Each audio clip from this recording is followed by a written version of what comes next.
Oh my goodness, it's happened again.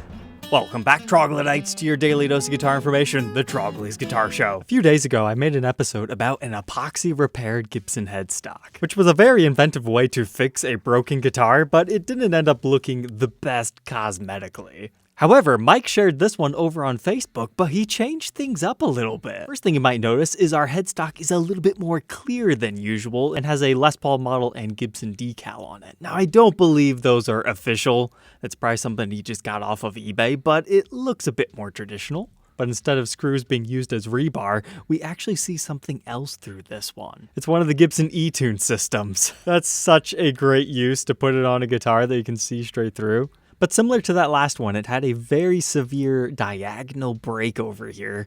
And unfortunately, we don't have any additional photos that shows us like the angle of the headstock or how well it stays in tune. But you do have this interesting optical illusion chalked here that makes the guitar look a little bit larger than it is.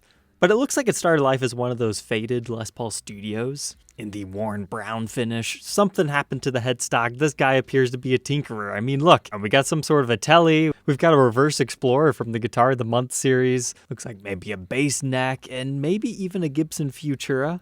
But here you can see the headstock before it was drilled for tuners and all the decals applied. It looks like he was going for a worn and slightly green gold top with the full restoration. So yeah, apparently, that's been done more than once. It's certainly better than throwing away the guitar because you don't have the rest of the headstock. So we've seen it twice now. You guys tell me, have you warmed up to it at all? Or should it just be a last-ditch effort if you don't want to make a new one out of wood and splice it on? But I wouldn't even consider that the main feature tonight. Check out this Gibson Explorer for $2,500. Does that happen to ring any bells with you? This is a really cool modification Eddie Van Halen style. Now, Eddie did have a guitar like this, and you can buy it from the EVH series today. It's kind of vaguely Explorer-shaped, but he had this cutaway in the center, and then he added these cool chains. It's known as the Shark. You've got a harmonica bridge, you've got an output jack plate to secure your toggle switch, but it has the very iconic striped paint job to it, including a matching headstock and a brass nut. So coming over here, they didn't exactly go to the full 10s as far as that. This one has the additional layer of the black stripes. And instead of that output jack plate, they just decided to cut off the pick guard, which I think looks very cool. Slightly more finished, but yet still very rustic. He's got the taped on picks just for good measure. This time we're rocking double black bobbin pickups. Didn't bother changing it out for a harmonica bridge, nor were they brave enough to do the cutout, but honestly, I can't blame them. This is somebody who loves the Gibson Explorer, but just wanted a little bit of those flavorings onto it. And outside of the paint job, everything technically could be reversed. It tends to look better from farther away. As the closer you get, the more kind of scuffed up and faded and see-through some of that paintwork is. That's evident back here, but I'm not sure if that's necessarily a bad paint job or if it's just been used. It'd probably be a pretty comfortable guitar to play. And everything that I see, yeah, this was definitely an authentic Gibson that just received a whole lot of modification work to it. I dig it. If you do too, you can follow that affiliate link down in the description to take you to this Reverb for Sale ad. He is open to offers. Although the description is a bit lacking, so maybe ask him what electronics he's got in there. From Eddie Van Halen to Metallica, you've got to ride the lightning with this one. It's purple, it's electric, it's one of the unbound ebony fretboard SGs, so it's going to be circa, 1973 to 75-ish. As far as these airbrushed guitars go, I'd say it's tasteful. They even put a clear pickguard on it, so you have it, but it doesn't disrupt your theming. And I really like the fact that they took the time to put the moon right here, and you've got some crazy clouds going on, and it's not just the lightning. And looking at those pickups, they have a very rounded over edge to them, so they might actually still be the original tarbacks, but unfortunately somebody routed it out for a Kaler. And it looks like you're going to need a new top E string, but hey, it kind of fits in with what's going on here.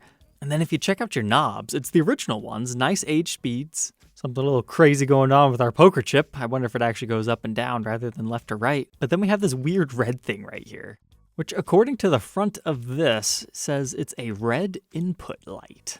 So does it somehow use phantom power when you plug it in and then it just lights up for no reason? Or is that actually like a switch of some sort and there's like some built-in circuitry and electronics? I had not read the whole description before talking about this one, but yeah, that's not just a broken E string. He's saying it's a broken Kaler. It looks like maybe the string mount is just missing. Now keep in mind, if you're not a Kaler guy, these are regular stop bar tailpiece holes. And then on many models, you'll also have the bridge studs right here, so you can technically convert it back. However, this originally had a harmonica bridge, so I bet those got plugged and drilled for whatever this needed. So you might have to do some restoration work, whether you want the high E or convert it back, because it's easy enough just to paint over some blue in that big gaping cavity, if that ended up being the case. Because they definitely installed a lock nut on it. Looks like they left the finish alone on the face of the headstock. Yeah, the back finish actually doesn't look half bad, but again, with refinished guitars, very hard to judge those based on photos. This could feel great, or it could feel homemade. But check this out, we've got diamond posi-lock strap locks, so that tells you this might have been modified in the early 80s. But coming back here, we can see the Gibson branded Schaller tuners. Now it's possible, with the refinish, that they hit old holes, but that would tell me it's probably closer to a 75 SG. And unfortunately, they did not take off the back plate for us to assess that any further. But hey, it's got a Gen 2 chainsaw case. That's always good. And oh, we've got the serial number. That's a good thing, but I think this tells you what kind of finish to expect. One that might belong in the produce section.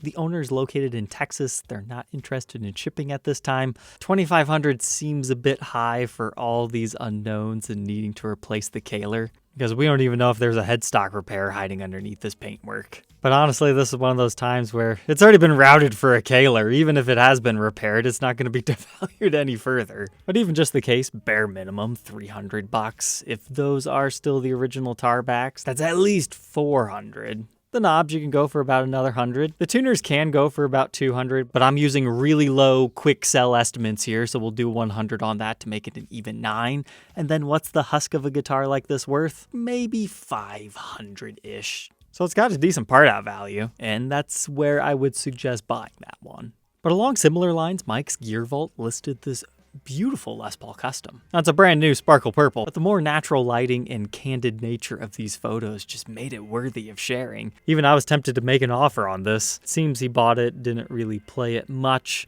Unfortunately, this knob has some cracking and should be replaced. But that finish is really striking. A lot of times the dealer stock photographies just don't do these sparkle ones justice. You have to experience them in person. No matching headstock or anything crazy. And as far as the back, I do believe it is all the same. So if you like purple sparkle, maybe consider checking out this listing. Next up was this 2014 Gibson Melody Maker. They are a very excellent guitar because rather than the regular slab body that usually Melody Makers have, they still have a carved maple top. Now, it's not as extreme as a Les Paul Standard. Those aren't real P90 pickups, they're the P90S style, but it's essentially like a thinner Les Paul Special, but with the carved top. There were times when you could pick these things up for like $600 and you'd be really happy. But I had to share this one because of the top. It's red, it's got the black understaining. That looks exactly like a volcano erupting to me. And you could buff that satin finish into a full gloss to bring out that effect a little bit more. But I was tempted to pick this one up, either to review, maybe even keep, simply because of that very interesting wood grain. Now, I don't think it's going to speak to everyone. It's kind of a beauty's in the eye of the beholder. Some guys might prefer something a little bit plainer. But I've always personally really enjoyed these interesting wood grain ones. Oh, okay. I didn't see the back when I first looked at this. The neck, it doesn't have like a crazy figured neck, but you can tell you got a little bit of dancing going on. And that satin finish has been very well taken care of. Looks like maybe just a minor scuff down here. But oh yeah, I remember now. Couple of dings on the top. That's what made me go no. But sometimes you just gotta roll with the punches. Buying it is the only time you'll ever care. Once it's here, you're just like, oh yeah, cool wood grain. But how much is he asking? $1,250 plus $115 shipping. It is a little bit high for the model. Now, the days of $600 are, for the most part, behind us, but they're not really reaching that $1,500. It seems like when they actually sell, it's around $800, $900-ish. So $300 premium for cool wood grain, it kind of makes sense. But next, let's look at this weird double cut from the 80s. I got really excited because I have never seen one of these with the stop bar tailpiece setup that had the HSS configuration. Now, I've seen plenty of the 2 humbucker variation with that stop bar setup, but this particular pickup layout I have never seen not come factory equipped with the Kaler. So naturally, I had to click on the listing and go through it, and I go, oh, that's what we've been talking about. You can just take it out. You can see your bridge and tailpiece. But I noticed something interesting in there. RL, Randy Leonard. He had a hand in creating this one, and many a times the factory installed ones will have a finish underneath them. So whenever you're trying to determine originality, it's always good to pull that up and take a look. But then looking on the back control cavity, yeah, sure enough, we got another RL back here. And we can see one of the vintage style push-push pots. So this looks like it's running the U2 US1 wiring scheme. But instead of a three-way toggle, it's neck on, middle on, bridge on. And then this one, if you push it down, I bet it splits your bridge.